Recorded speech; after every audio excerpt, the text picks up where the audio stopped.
ఇప్పుడు వరదలు ముంచెత్తాయి. 1988 తర్వాత ఇటువంటి భయంకరమైన వరదలు రావటం ఇదే మొదటిసారి. ప్రమాదకరంగా సట్లెజ్, రావి, బియాస్ నదులు మారిపోయాయి. ఇక ఒక్కసారిగా కూడా సట్లెజ్ అండ్ రావి, బియాస్ ఈ మూడు నదులు కూడా ప్రమాదకర స్థాయిలో కూడా ఇప్పుడు ప్రవహిస్తూ ఉన్నాయి. దీంతో వరదలతో కూడా ఇప్పుడు పంజాబ్ నీట మునిగిపోయింది. నీట మునిగిన దాంట్లో దాదాపుగా కూడా 3 లక్షల ఎకరాల్లో పంటలు ఉన్నాయి. 3 లక్షల ఎకరాల పంటలు నీట మునిగాయి ఇప్పుడు పంజాబ్లో. 1988 తర్వాత వచ్చిన అతి భయంకరమైన వరదలివి. 40 మంది మృతి చెందారు. 23 మంది జిల్లాల్లో అతలాకుతలమైపోయారు. ప్రజెంట్ వీళ్ళ కోసం రెస్క్యూ ఆపరేషన్ కొనసాగుతుంది. ఆర్మీ రంగంలోకి దిగిపోయింది. ఇక పంజాబ్లో ఇప్పుడు ఆర్మీ రంగంలోకి దిగి రెస్క్యూ ఆపరేషన్ కొనసాగిస్తుంది. వరదల్లో చిక్కుకున్న వారిని కాపాడేందుకు ప్రయత్నిస్తూ ఉంది. 3 లక్షల ఎకరాల్లో పంట నీట మునిగిపోయింది. 1988 తర్వాత వచ్చిన అతి భయంకరమైన వరదగా దీన్ని చెబుతూ ఉన్నారు. అక్కడ ఉన్నటువంటి పశు సంపదని వీటన్నిటినీ కూడా ఇప్పుడు అక్కడ మనం చూస్తూ ఉన్నాం విజువల్స్లో కూడా. ఆ పశు సంపదని వాళ్ళు అక్కడే ఉన్నటువంటి వాళ్ళు నివసిస్తున్నటువంటి వాళ్ళు ఇప్పుడు నీళ్లు కూడా ఇళ్లలోకి చేరటంతో కూడా అందరూ కూడా టెర్రస్ల మీదకి అక్కడ ఉన్న డాబాల మీదకి చేరుకున్నారు. అక్కడే వాళ్ళ దగ్గర ఉన్నటువంటి బర్రెలను కానీ ఆవుల్ని కానీ వాటన్నిటినీ కూడా ఇప్పుడు డాబాల మీదకి టెర్రస్ల మీదకి ఎక్కించారు నీట మునగకుండా ఉండేందుకు. మొత్తం పంజాబ్లోని అనేక ప్రాంతాలు కూడా నీట మునిగిపోయాయి. ప్రజెంట్ ఆర్మీ రంగంలోకి దిగింది. వారందరికీ కూడా సహాయక చర్యలు కొనసాగిస్తూ ఉంది. ఇప్పటికే 40 మంది గల్లంతైనట్లుగా గుర్తించింది. 40 మంది చనిపోయినట్లుగా గుర్తించింది. ఇక 23 మంది గల్లంతైపోయారు. జిల్లాల్లో వరద ఉధృతి పెరిగిపోయింది.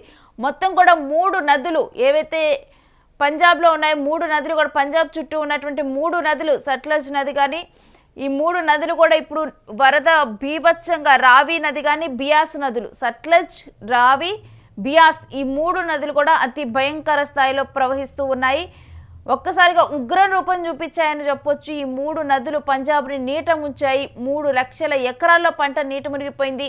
ఈ వరద ఆర్థికంగా చాలా నష్టాన్ని మిగిల్చింది. ప్రాణ నష్టాన్ని కూడా మిగిల్చింది. ఈ వరద అనేది ఆర్థికంగా ఆర్థిక పరంగా ఎక్కువ డ్యామేజ్ చేసిందని చూడాలి. ఇక 40 మంది ఇప్పటికే ప్రాణాలు కోల్పోయారు. మరొక వైపు అక్కడ ఉన్నటువంటి జంతువులు కానీ వీటన్నిటిని కాపాడుకోవటానికి స్థానికులు అయితే తీవ్ర ఇబ్బందులు పడుతున్నారని చెప్పొచ్చు. అక్కడ ఉన్నటువంటి మూగజీవాలు ఇవన్నీ కూడా నీట మునిగిపోయాయి. వీటన్నిటిని కూడా ఇప్పుడు అక్కడ ఉన్న స్థానికులు తీవ్ర ఇబ్బందులకు గురవుతున్నారు. ఈ వరదలతో కనీసం తినటానికి తిండి కూడా దొరకని పరిస్థితి. మొత్తం కూడా నీట మునిగిపోయింది. వంట చేసుకోవాలన్న సిచ్యువేషన్ ఏమీ లేదు. మొత్తం కూడా అందరూ కూడా ఇప్పుడు ఒక్క ఇంట్లో బాగోపోతే పక్కింటి వాళ్ళు సాయం చేస్తారు, లేకపోతే ఇంకెవరైనా సాయం చేస్తారు అనుకోవచ్చు. కానీ ప్రతి ఒక్కరూ కూడా ఇప్పుడు అదే వరద నీరులో అదే వరద బురదలో చిక్కుకొని ఉన్నారు. ఇటువంటి సమయంలో వాళ్ళకి ఆర్మీ సాయం అందించేందుకు ఆర్మీ రంగంలోకి దిగింది. అక్కడ ఉన్న వాళ్ళని సురక్షిత ప్రాంతాలకు తరలిస్తూ ఉన్నారు. రెస్క్యూ టీం ఇప్పుడు ఆపరేషన్లో మునిగిపోయింది పంజాబ్లో. మిగిలిన మారుమూల ప్రాంతాల వాళ్ళని ముఖ్యంగా లోతట్టు ప్రాంతాలు వాళ్ళు చాలా డేంజర్లో ఉన్నారు. వాళ్ళందరినీ సురక్షిత ప్రాంతాలకు తరలించేందుకు ఇప్పుడు పంజాబ్లోనైతే ప్రయత్నాలు కొనసాగుతూ ఉన్నాయి. వీరందరికీ కూడా ఆహారం అందించడం కూడా ఇప్పుడు పెద్ద ఛాలెంజ్గా ఇప్పుడు పంజాబ్ ప్రభుత్వం ముందర ఉంది. మొత్తం కూడా అన్ని ప్రాంతాలు కూడా నీట మునిగిపోయి ఉన్నాయి. ఇప్పుడు పంజాబ్లో 3 నదులు సట్లెజ్, రావి, బియాస్ నదులు భయంకర స్థాయిలో కూడా ఇప్పుడు ప్రవహిస్తూ ఉన్నాయి. మొత్తం ఆ వరద ఉధృతి అనేది పంజాబ్లో కొనసాగుతూ ఉంది.